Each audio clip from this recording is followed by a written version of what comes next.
دن بدن ہمارے معاشرے کے اندر منافقت جو ہے وہ زیادہ سے زیادہ ہو رہی ہے، انفرادی طور پر بھی، اجتماعی طور پر بھی، بچہ کیا، بوڑھا کیا، جوان کیا، عورت کیا، مرد کیا، سب کے اندر یہ منافقت زیادہ ہو رہی ہے۔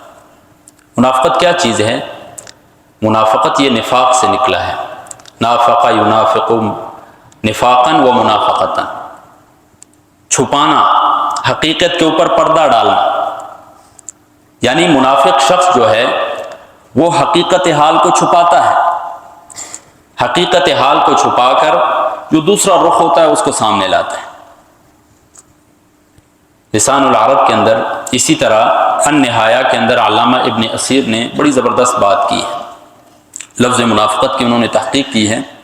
کہتے ہیں یہ نفاق جو ہے یہ نافقہ سے ماخوذ ہے۔ نافقہ کسے کہتے ہیں؟ ذرا سمجھیے گا بات میری۔ یربو عربی کے اندر جنگلی چوہے کو کہتے ہیں۔ جنگلی چوہا جو ہے وہ اپنی بل کے اندر داخل ہونے کے لیے جو راستہ بناتا ہے، اس کے علاوہ ایک خفیہ راستہ بھی ہوتا ہے کہ جب اسے کوئی چیز پکڑنے کے لیے آئے، مارنے کے لیے آئے، تو وہ اس چھپا ہوا جو راستہ ہے اس کو استعمال کر کے نکل جائے۔ تو اس کے جو دو راستے ہوتے ہیں، ایک کو نافقہ کہا جاتا ہے، ایک کو قاصعہ کہا جاتا ہے۔ تو گویا کہ منافق شخص بھی، اس کے بھی دو راستے ہوتے ہیں، اس کے بھی دو چہرے ہوتے ہیں۔ ایک چہرہ تو سب کے سامنے ہوتا ہے، ایک چہرہ سب سے چھپا ہوا ہوتا ہے۔ ذو وجہین کہلاتا ہے میرے بھائیوں۔ جو زبان سے تو اللہ اللہ کرتا ہے، دل سے رام رام کر رہا ہوتا ہے، اس کا دل اور زبان جو ہے وہ آپس میں موافقت نہیں کھاتی، اس کا قول عمل ایک دوسرے کے خلاف ہوتا ہے۔ زبان سے جو کہہ رہا ہوتا ہے، عمل سے وہ نہیں کر رہا ہوتا۔ زبان پر خیر ہوتی ہے، دل میں شر ہوتا ہے، یہ منافق ہے۔ قرآن و حدیث کا آپ مطالعہ فرمائیں، منافق جو ہے دو طرح کے ہوتے ہیں، ایک اعتقادی منافق، ایک عملی منافق۔ اعتقادی منافق جس کا عقیدہ یہ ہو، یعنی دل کے اندر کفر ہو، زبان سے وہ کلمہ پڑھ رہا ہو، اسلام کا نام لیوا ہو، یہ اعتقادی منافق کہلاتا ہے۔ حضور نبی کریم صلی اللہ علیہ وسلم کے دور میں یہی اعتقادی منافق ہوتا تھا کہ نبی علیہ الصلوۃ والسلام کی مجلسوں میں بھی آ کر بیٹھا کرتا تھا، مسلمانوں کے ساتھ نمازوں میں بھی شریک ہوتا تھا، لیکن دل میں کفر ہوتا تھا اور زبان پر کیا ہوتا تھا؟ اسلام ہوتا تھا۔ ایسا شخص اعتقادی منافق کہلاتا ہے، اور اس کا حکم یہ ہے ہمیشہ ہمیشہ کے لیے جہنم میں جائے گا، جہنم میں جلتا رہے گا ہمیشہ ہمیشہ کے لیے۔ اور ان المنافقین فی الدرک الاسفل من النار، آگ کا جو سب سے نچلا درجہ ہے جہنم کا، اس میں رہے گا۔ یہ اتنی بری خصلت ہے میرے بھائیوں، آپ اندازہ لگائیں، سورۃ البقرہ کے اندر اللہ تبارک و تعالی نے مومنین کی صفات بیان کی ہے تو 4 آیاتیں لائیں، جب کافروں کے بارے میں بات کی ہے تو 2 آیاتیں لے کر آئے اللہ تبارک و تعالی، لیکن جب منافقین کی باری آئی ہے تو اللہ تبارک و تعالی نے پورا ایک رکوع نازل کر دیا، پوری 13 آیات پر مشتمل ایک رکوع نازل کر دیا منافقین کے بارے میں۔ ہم العدو فاحذروہم، یہی دشمن ہیں، ان سے ڈرو۔ آج ہم اپنی زندگیوں کے اندر میرے بھائیوں دیکھیں کہ ہم کس درجے پر کھڑے ہوئے۔ اور عملی منافق کیا ہوتا ہے میرے بھائیوں؟ ہوتا تو دل کے اندر اس کے ایمان ہے، لیکن کام اس کے منافقوں والے ہوتے ہیں، علامات اس کے اندر منافقین والی پائی جاتی ہیں۔ ایک تو وہ علامات ہیں جو حدیث وغیرہ کے اندر بیان کی گئی ہیں کہ جب امانت رکھائی جائے تو خیانت کرتا ہے، بات کرتا ہے تو جھوٹ بولتا ہے، اور وَإِذَا خَاصَمَ فَجَرَ، جب جھگڑا کرتا ہے تو گالیاں بکتا رہتا ہے، وَإِذَا عَاهَدَ غَدَرَ، اور جب کوئی معاہدہ کرتا ہے، وعدہ کرتا ہے تو غدرا، دھوکہ دے دیتا ہے اس کے اندر۔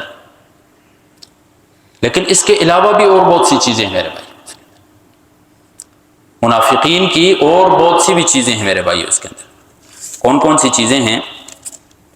ایک یہ ہے کہ وہ اصلاح کے نام کے اوپر فساد پھیلا رہا ہوتا ہے معاشرے کے اندر۔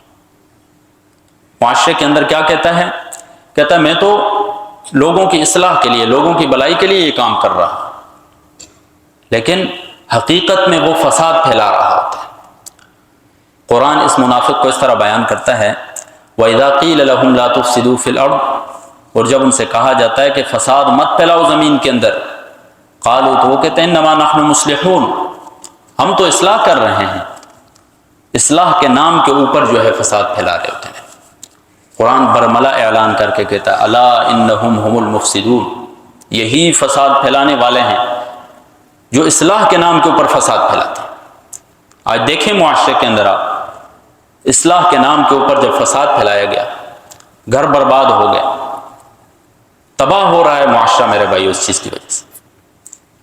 اور یہ جو ہمارا روایتی جرگہ سسٹم ہوتا ہے آج کل، ویسے تو حکم شرعی اعتبار سے یہ شریعت میں بھی ہے، حکم مقرر ہو، جرگہ بیٹھے فیصلہ کریں، لیکن آج کل جو ہماری روایتی جرگے ہوتے ہیں میرے بھائی، 100 میں سے 20% کوئی ٹھیک ہوں گے، 20% ایسے لوگ ہوں گے جنہیں اللہ تبارک و تعالیٰ کا خوف ہوگا، جن کے دل میں، جو حقیقت میں بھی لوگوں کے درمیان صلح کرانا چاہتے ہوں، جو حقیقت میں بھی لوگوں کی اصلاح رکھتے ہوں گے، وگرنہ 80% تو لوگ ایسے ہی میرے اصلاح کے نام کے اوپر فساد پھیلا رہے ہیں، لوگوں کو جوڑنے کے نام پر توڑ رہے ہیں، دن بدن جو ہے لوگوں کی عزتیں لوٹی جا رہی ہیں، یہی اصلاح کے نام کے اوپر فساد پھیلا رہے ہیں۔ تو یہ بھی منافقت ہے میرے بھائی ایک طرح کی۔ اسی طرح غداریاں کرنا، معاہدہ کر کے فوراً توڑ دینا، ایک ان کی خصلت یہ ہے مسائل جو حقائق ہوتے ہیں ان کو مسخ کر دیتے ہیں اور افواہ پھیلاتے ہیں، حقیقت بات ان کو پتہ ہوتی ہے، اس کو چھپا لیا اس نے، اور جو بے بنیاد بات ہوتی ہے ان کو پھیلانا شروع کر دیتے ہیں۔ یہ ان منافقین کا کام ہے۔ اور اسی طرح ہمیشہ کوشش کرتے ہیں اپنی وفاداریاں تبدیل کرنے کی، کسی کے ساتھ وفادار نہیں ہوتے ہیں۔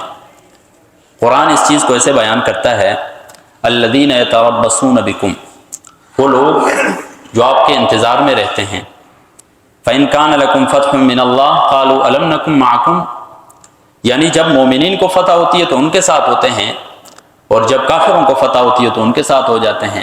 یہ خصلت اعتقادی منافق کی تھی، لیکن آج یہ ہمارے اندر بھی پائی جا رہی ہے کہ دو جماعتوں کے درمیان میں ہوتا ہے، وہاں پر اپنا مفاد دیکھا وہاں پر پہنچ گیا، یہاں پر اپنا مفاد دیکھا یہاں پر پہنچ گیا۔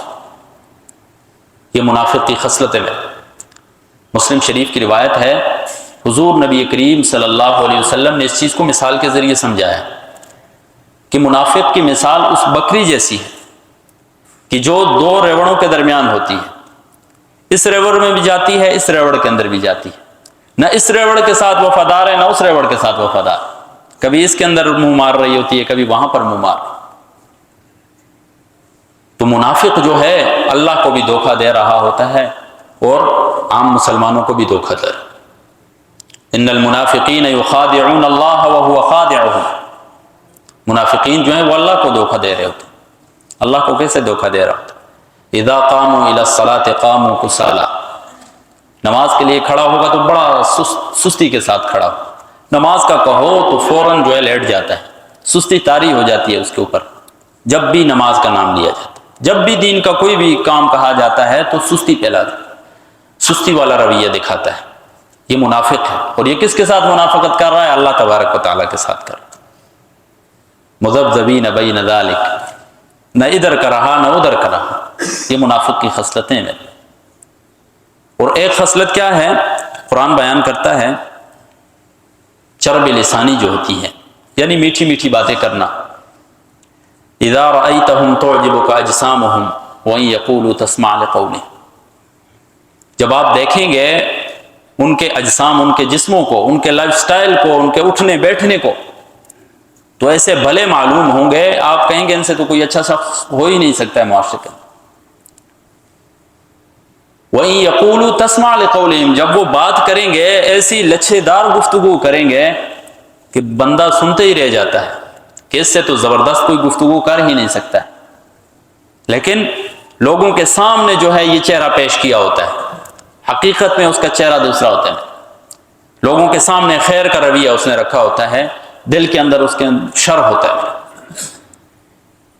ہم میں سے ہر ایک شخص نے دیکھنا ہے کہ کیا میرا رویہ تو ایسا نہیں ہے، کسی دوسرے کے اوپر تنقید کرنے کی ضرورت نہیں ہے. میں اپنے آپ کو دیکھوں، پھر ہم سب اس چیز کو دیکھیں کہ آیا ہمارے اندر یہ چیزیں پائی جا رہی ہیں یا نہیں پائی جا رہی ہیں. اگر یہ چیزیں ہمارے اندر پائی جا رہی ہیں تو فوراً ہمیں اس چیز سے بچنا ہے. میرے اس چیز کو چھوڑ دینا چاہیے. گناہ کبیرہ ہے، اور ایسا منافق بھی جو ہے وہ بھی جہنم میں جائے گا. میرے اپنی سزا جہنم میں پوری کر کے پھر جنت میں جائے. تو کوشش کریں میرے بھائی، کوشش کریں کہ ان چیزوں سے بچیں، خود بھی بچیں، معاشرے میں کوئی شخص ایسا کام کر رہا ہے اس کو بھی بچائیں، اس کو بھی دعوت دیں کہ یہ کام آپ غلط کر رہے ہیں. آج ہمارا معاشرہ جو ہے 75% معاشرہ تو ان چیزوں کی وجہ سے برباد ہو رہا ہے. میرے بھائی بھائی کے خلاف ہے، بیٹا باپ کے خلاف ہے، نمازی امام کے خلاف ہے، امام نمازی کے خلاف ہے. یہ معاشرے کے اندر یہ چیزیں ایک منافقت کے نام پر رچی ہوئی ہیں. تو اگر ہم انقلاب لانا چاہیں اپنی زندگیوں کے اندر، اپنے حالات کو تبدیل کرنا چاہیں، تو ہمیں اس منافقت کو چھوڑنا ہوگا، اس عملی منافقت کو ہمیں چھوڑنا.